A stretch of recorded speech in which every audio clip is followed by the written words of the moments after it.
আসসালামু আলাইকুম প্রিয় দর্শক, স্বাগত জানাচ্ছি আমার দেশ উপসম্পাদকীয়তে।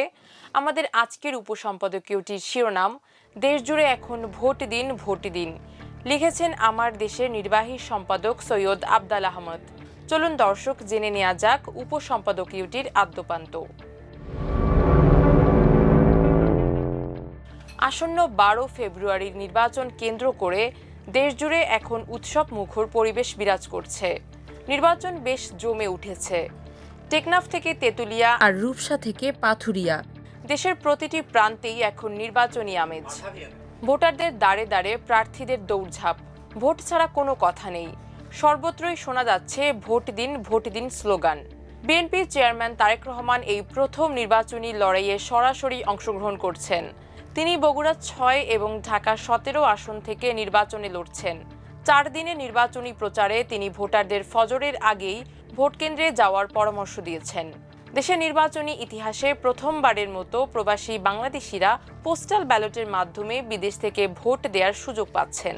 প্রায় 15,33,000 প্রবাসী ভোটার পোস্টাল ব্যালটে ভোট দেওয়ার জন্য নিবন্ধিত হয়েছেন। 24 জুলাই আন্দোলনের অন্যতম মুখ নাহিদ ইসলামের নেতৃত্বে জাতীয় নাগরিক পার্টির বড় অংশ জামায়াতে ইসলামীর সঙ্গে 11টি দলের জোটে অংশ নিয়ে নির্বাচন করছে। এবার 5,56,00,000 তরুণ ভোটারই 44% নির্বাচনের কিং মেকার হতে যাচ্ছেন। প্রথাগত মাঠের প্রচারের চেয়ে এবার সোশ্যাল মিডিয়া এবং অনলাইন প্ল্যাটফর্মগুলো নির্বাচনের প্রধান রণক্ষেত্রে পরিণত হয়েছে। এআই প্রযুক্তি আসন্ন নির্বাচনে হুমকি হয়ে দেখা দিয়েছে। দীর্ঘদিনের মিত্র হওয়া সত্ত্বেও বর্তমানে বিএনপি ও জামাত একে অন্যের প্রধান নির্বাচনী প্রতিদ্বন্দ্বী হিসেবে আবির্ভূত হয়েছে। জাতীয় সংসদ নির্বাচনের সঙ্গে রাষ্ট্র কাঠামোর আমূল পরিবর্তনের প্রশ্ন জড়িত। বাংলাদেশের ইতিহাসে প্রথমবারের মতো একই দিনে সংসদ নির্বাচন এবং জুলাই সনদ বাস্তবায়ন প্রশ্নে জাতীয় গণভোট হতে যাচ্ছে। এবারের নির্বাচনটি হবে আওয়ামী লীগ ও নৌকা প্রতীকবিহীন নির্বাচন। প্রায় 1.5 যুগ পর একটি প্রতিযোগিতামূলক নির্বাচনের সুযোগ তৈরি হয়েছে দেশে।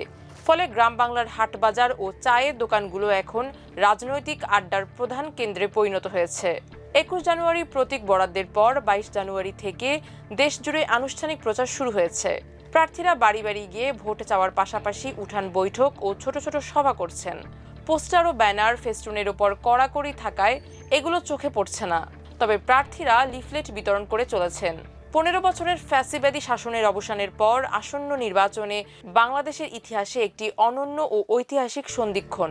এটি শুধু একটি সাধারণ নির্বাচন নয়, বরং এক নতুন বাংলাদেশ বিনির্মাণের অনুপ্রেরণাদায়ক সুযোগ। 2024 সালের জুলাই ছাত্র গণ অভ্যুত্থানের মাধ্যমে অর্জিত বিজয়ের পর এই নির্বাচনকে দেখা হচ্ছে ইনসাফ বা ন্যায় প্রতিষ্ঠার নির্বাচন হিসেবে। বিগত 3টি নির্বাচনে মানুষ ভোট দিতে পারেনি। নির্বাচনের নামে প্রহসনের নাটক মঞ্চস্থ করেছিলেন শেখ হাসিনা। তাই 15 বছরের পর আসন্ন নির্বাচনটি হতে যাচ্ছে এমন, যেখানে ভোটাররা নির্ভয়ে তাদের ভোটাধিকার প্রয়োগের সুযোগ পেতে যাচ্ছেন। আসন্ন নির্বাচনটি শুধু সরকার পরিবর্তনের জন্য নয়, বরং গত 1.5 দশকের স্বৈরতান্ত্রিক ও ফ্যাসিবাদী ব্যবস্থার অবসান ঘটিয়ে রাষ্ট্রীয় ক্ষমতার কাঠামো আমূল সংস্কারের জন্য গুরুত্বপূর্ণ।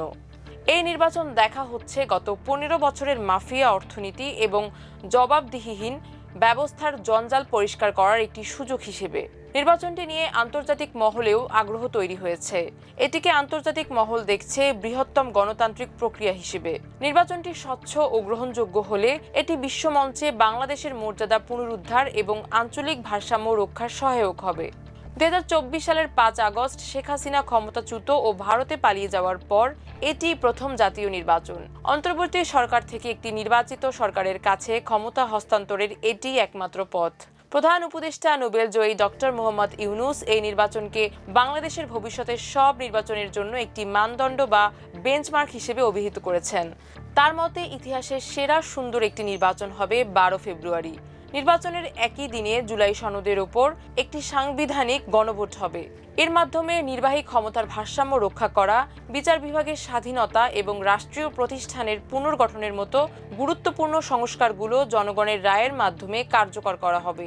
আওয়ামী লীগ ও নৌকা প্রতীক সঙ্গত কারণে নির্বাচনে না থাকলেও প্রায় 17 বছর পর একটি অন্তর্ভুক্তিমূলক পরিবেশে সব রাজনৈতিক দল ও ভোটারদের অংশগ্রহণে এই নির্বাচন হতে যাচ্ছে, যা মানুষের ভোটাধিকার পুনরুদ্ধারের একটি বড় সুযোগ।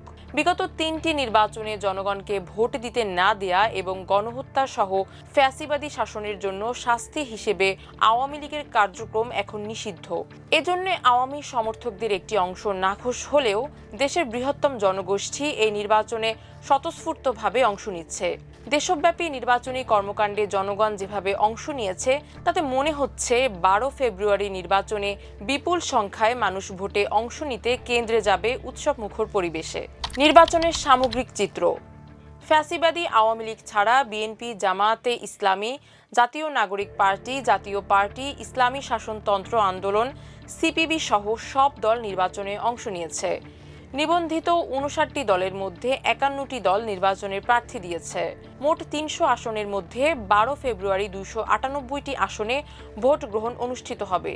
সীমানা জটিলতার কারণে পাবনা 1 ও পাবনা 2 আসনে ভোট গ্রহণ হবে পরে। এবার নির্বাচনের প্রার্থী সংখ্যা 1981 জন। এর মধ্যে 51টি নিবন্ধিত রাজনৈতিক দলের প্রার্থী 1732 জন, স্বতন্ত্র প্রার্থী 249 জন। নির্বাচনে সর্বোচ্চ 288 জন প্রার্থী দিয়েছে বিএনপি। এর মধ্যে 286টি আসনে ধানের শীষের প্রতীকে, বাকি আসনগুলোই জোটের শরিকদের সঙ্গে সমন্বয় করে প্রতিদ্বন্দ্বিতা করছে। 5% আসনে নারী প্রার্থী দেওয়ার কথা থাকলেও বিএনপি দিয়েছে মাত্র 3.5% নারী প্রার্থী, অর্থাৎ তাদের নারী প্রার্থীর সংখ্যা মাত্র 10 জন। জামায়াতে ইসলামীর প্রার্থী সংখ্যা 215 জন। বাকি প্রার্থীরা জোটের শরিক দলের। জামায়াতে ইসলামী কোনো নারী প্রার্থী দেয়নি। তাদের শরিক এনসিপি 2 জন নারীকে প্রার্থী করেছে। জাতীয় পার্টি 198 আসনে প্রার্থী দিয়েছে, তাদের নারী প্রার্থীর সংখ্যা 6 জন। বিএনপির ধানের শীষের প্রার্থী হওয়া ব্যক্তিদের বেশিরভাগই উচ্চশিক্ষিত 229। পেশায় বেশিরভাগ ব্যবসা। অর্ধেকের বেশি প্রার্থী বয়স 60 ঊর্ধ্ব। কোটি টাকার বেশি স্থাবর ও অস্থাবর সম্পদ রয়েছে 215 জনের। জামায়াতে ইসলামীর প্রার্থীদের মধ্যে 201 জন এবং এনসিপির 30 জনের মধ্যে 26 জন উচ্চশিক্ষিত। নির্বাচনে বিএনপির প্রতীক ধানের শীষ, জামায়াতে ইসলামীর দাড়িপাল্লা, জাতীয় নাগরিক পার্টির শাপলাকলি, জাতীয় পার্টি লাঙ্গল ও ইসলামী আন্দোলন হাতপাখা। স্বতন্ত্র প্রার্থীদের জন্য 56টি প্রতীক বরাদ্দ হয়, যার মধ্যে উল্লেখযোগ্য হচ্ছে হাঁস, ফুটবল, আনারস, ঘোড়া, কেটলি, তালা ও মাথাল। এবারে নির্বাচনে ভোটার সংখ্যা 12,77,11,895 জন। এর মধ্যে পুরুষ 6,48,25,151 জন, নারী 6,28,85,524 জন, তৃতীয় লিঙ্গ 1,120 জন। 18 থেকে 37 বছর পর্যন্ত তরুণ ভোটারের সংখ্যা 5,56,00,000, যা মোট ভোটারের 44%। এই বিশাল অংশটাই মূলত নির্বাচনের জয় পরাজয়ের প্রধান নিয়ামক বা কিং মেকার হতে যাচ্ছে।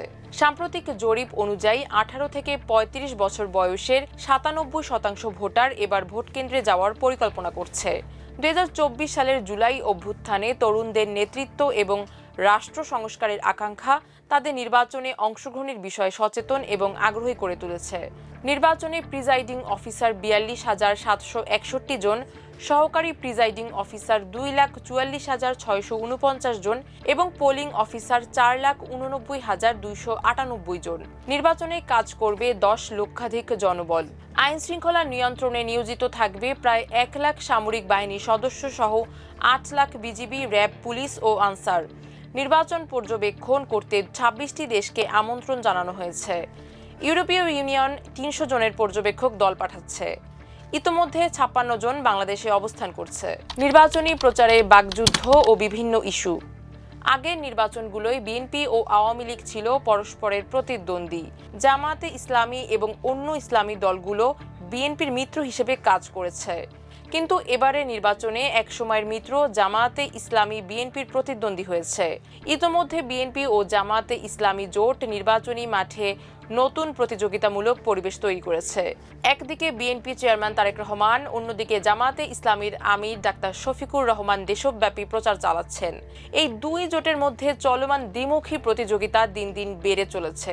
তারেক রহমান সিলেটে হযরত শাহজালাল রহমাতুল্লাহ ও হযরত শাহপরান রহমতুল্লাহর মাজার জিয়ারতের মাধ্যমে বিএনপি জোটের আনুষ্ঠানিক প্রচার শুরু করেন। অন্যদিকে জামায়াতের আমির ডাক্তার শফিকুর রহমান এনসিপির নাহিদ ইসলাম ও জোট সঙ্গীদের সঙ্গে নিয়ে ঢাকা 15 নিজের নিজের আসন থেকে আনুষ্ঠানিক প্রচার শুরু করেছেন। নির্বাচনী প্রচারে তারেক রহমানের প্রথম দিনের বক্তব্য বাজিমাত ও উত্তাপ ছড়িয়ে দিয়েছে। নির্বাচন প্রতিদ্বন্দ্বিতাপূর্ণ হয়ে উঠেছে। জামায়াতে ইসলামীর জান্নাতের টিকিট ও বিকাশে ভোটারদের কাছে টাকা পাঠানো এবং ৭১-এর ভূমিকা নিয়ে তারেক রহমানের বক্তব্য মৌচাকে ঢিল মারার মতো হয়েছে। এ বক্তব্যের পর জামায়াতে ইসলামী ক্ষুব্ধ প্রতিক্রিয়া দেখিয়েছে। সেক্রেটারি জেনারেল মিয়া গোলাম পরোয়ার বলেছেন, লন্ডন থেকে একজন মুফতি এসেছেন। তিনি জামায়াতে ইসলামীকে কাফের বা কুফরি হিসেবে বলছেন। যদিও তারেক রহমান কাফের শব্দ উচ্চারণ করেননি, তিনি শিরক শব্দটা উচ্চারণ করেছেন। জান্নাতের টিকিট বিষয়টি জামায়াত নেতারা অস্বীকার করছেন। তবে তাদের নেতাকর্মীরা বাড়ি বাড়ি ও ফ্ল্যাটে গিয়ে যে তালিমে অংশ নিচ্ছেন সেখানে তারা এটা বলেছেন। জামায়াতের বুদ্ধিজীবী ব্যারিস্টার শাহরিয়ার কবির তো প্রকাশ্যেই বেহেস্তের কথা বলেছেন। তাই জামায়াতের উচিত হবে সংবাদ সম্মেলন করে প্রকৃত অবস্থা জানানো। বিষয়টি আর বাড়তে দেয়া উচিত নয়। জামায়াত তারেক রহমানকে ভারতের সঙ্গে ট্যাগ দেয়া এবং আওয়ামী ভোটারদের প্রতি সহানুভূতিশীলও বলা হচ্ছে। তারেক রহমান পাল্টা বলছেন, তার দল বিএনপি দিল্লি বা পিন্ডির নয়, সবার আগে বাংলাদেশ স্লোগানে দেশকে এগিয়ে নিয়ে যাবে। দেশের স্বার্থই বিএনপির কাছে বড়। দুই জোটই চাঁদাবাজ এবং দুর্নীতির বিরুদ্ধে কথা বলেছে। বিএনপি ক্ষমতা এলে কি করবে তার পরিকল্পনা তো দেবেই। জামায়াতও তার প্রতিশ্রুতি তুলে ধরুক। কিন্তু ফ্যামিলি কার্ড, কৃষক কার্ড নিয়ে বিএনপির বিরুদ্ধে জামায়াত বক্তব্য দিচ্ছে। বিএনপি সরকারে এলে কি করবে সেই কর্মসূচির কথা তো বলবেই। নির্বাচনী ইশতেহারেরই অংশ এটা।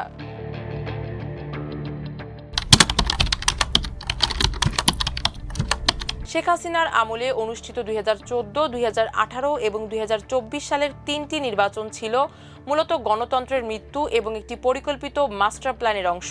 এই একক মাস্টার প্ল্যানটি ছিল ক্ষমতায় শেখ হাসিনা ও আওয়ামী লীগকে টিকিয়ে রাখার একটি কৌশল।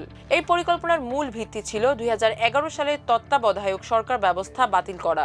এই 3 নির্বাচন নিয়ে অন্তর্বর্তী সরকার গঠিত জাতীয় নির্বাচন তদন্ত কমিশন তদন্ত করে গত 12 জানুয়ারি প্রধান উপদেষ্টা নোবেলজয়ী ডক্টর মোহাম্মদ ইউনূসের কাছে যে চূড়ান্ত প্রতিবেদন জমা দিয়েছেন তাতে এই মন্তব্য করা হয়েছে। হাইকোর্ট বিভাগের সাবেক বিচারপতি শামীম হাসনাইনের নেতৃত্বে এই কমিশন গঠিত হয়। এই 3টি ভুয়া নির্বাচন করা এবং গণহত্যা চালানো ও গণতন্ত্র ধ্বংস করার কারণে আওয়ামী লীগ আজ নির্বাচনের বাইরে রয়েছে প্রাপ্য শাস্তির অংশ হিসেবে। 3 নির্বাচন তদন্তে গঠিত কমিশন তাদের রিপোর্টে প্রশাসনের হাতে নির্বাচনী নিয়ন্ত্রণ কিভাবে ছিল তার উল্লেখ করে বলেছে, 2014 থেকে 2024 সালের মধ্যে নির্বাচন ব্যবস্থার নিয়ন্ত্রণ নির্বাচন কমিশনের হাত থেকে মূলত সিভিল প্রশাসনের হাতে চলে গিয়েছিল। পুলিশ, গোয়েন্দা সংস্থা এবং প্রশাসনের একটি অংশকে ব্যবহার করে নির্বাচনের ফল নির্ধারিত হতো। 2014 সালের নির্বাচনটি ছিল সম্পূর্ণ বিনা ভোটে নির্বাচন। এই নির্বাচনে 154টি আসন বিনা প্রতিদ্বন্দ্বিতায় নির্বাচিত বলে ঘোষণা করা হয়। 2018 সালের নির্বাচনটি ছিল রাতের ভোট। কমিশনের তদন্তে উঠে এসেছে 2018 সালের নির্বাচনে প্রায় 80% ভোট রাতেই কাস্ট করা হয়েছিল। কোনো কেন্দ্রে ভোটার উপস্থিতির হার দেখানো হয়েছিল 100%-এর বেশি এবং সেসব ভোট শুধু নৌকা প্রতীকেই পড়েছিল। 2024 সালে ছিল ডামি নির্বাচন। এই নির্বাচনে প্রধান বিরোধী দলগুলো অংশ না নেয় জনগণের কাছে প্রতিযোগিতামূলক দেখানোর জন্য পরিকল্পিতভাবে ডামি প্রার্থী দাঁড় করানোর কৌশল নেওয়া হয়েছিল। প্রতিবেদনটিতে বলা হয়েছে, এই 3টি নির্বাচন কোনোভাবেই নির্বাচনী সংজ্ঞায় পড়ে না। ত্রুটিপূর্ণ জঘন্য প্রশাসনের এই নির্বাচনের মাধ্যমে আসলে দেশের গণতান্ত্রিক ও সাংবিধানিক প্রতিষ্ঠানগুলো কলুষিত ও দুর্বল করা হয়েছে, যা ধীরে ধীরে ফ্যাসিবাদের পথ প্রশস্ত করেছে। নির্বাচনী বৈতরণী পার হতে বিরোধী দলের নেতাকর্মীদের বিরুদ্ধে গায়েবী মামলা, গ্রেপ্তার এবং গুম করার মতো হাতিয়ার ব্যবহার করা হয়েছে। সাধারণ ভোটারদের ভয়ভীতি দেখানো এবং ভোট কেন্দ্রে যেতে বাধা দেয়া ছিল একটি নিত্য নৈমিত্তিক চিত্র।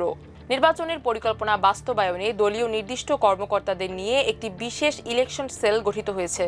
এই 3টি ভুয়া নির্বাচন করা এবং গণহত্যা চালানো ও গণতন্ত্র ধ্বংস করার কারণেই আওয়ামী লীগ আজ নির্বাচনের বাইরে রয়েছে প্রাপ্য শাস্তির অংশ হিসেবে। 3 নির্বাচন তদন্তে গঠিত জাতীয় নির্বাচন কমিশন তদন্ত কমিশন তাদের প্রতিবেদনে 40টি সুনির্দিষ্ট সুপারিশ প্রদান করেছে। নির্বাচন ব্যবস্থাকে কলুষমুক্ত করা এবং ভবিষ্যতে অবাধ ও সুষ্ঠু নির্বাচন নিশ্চিত করা।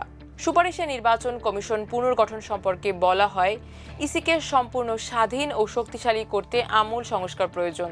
কমিশনার নিয়োগের জন্য একটি স্বচ্ছ ও নতুন আইনি কাঠামো তৈরি করা দরকার, যাতে তারা প্রশাসনের হাতের পুতুল হিসেবে কাজ না করে। নির্বাচন প্রক্রিয়ায় গোয়েন্দা সংস্থাগুলো ডিজিএফআই, এনএসআই ও এসবি অনাকাঙ্ক্ষিত হস্তক্ষেপ বন্ধ করতে হবে। নির্বাচন পরিচালনার ক্ষমতা সিভিল প্রশাসনের হাত থেকে আবার নির্বাচন কমিশনের হাতে ফিরিয়ে দিতে হবে, যাতে করে প্রশাসনের নিরপেক্ষতা তৈরি হয়।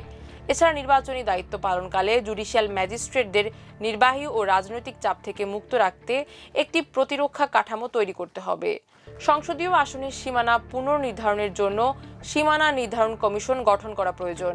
রাজনৈতিক দলের নিবন্ধন দেওয়ার ক্ষেত্রে স্বচ্ছতা যাচাই করতে হবে। 2008 সালে নির্বাচনেও ইঞ্জিনিয়ারিং করা হয়েছে, ওই নির্বাচনটিও তদন্ত করা প্রয়োজন। সরকারি তহবিল ব্যবহার করে পর্যবেক্ষক নিয়োগ বন্ধ করতে হবে।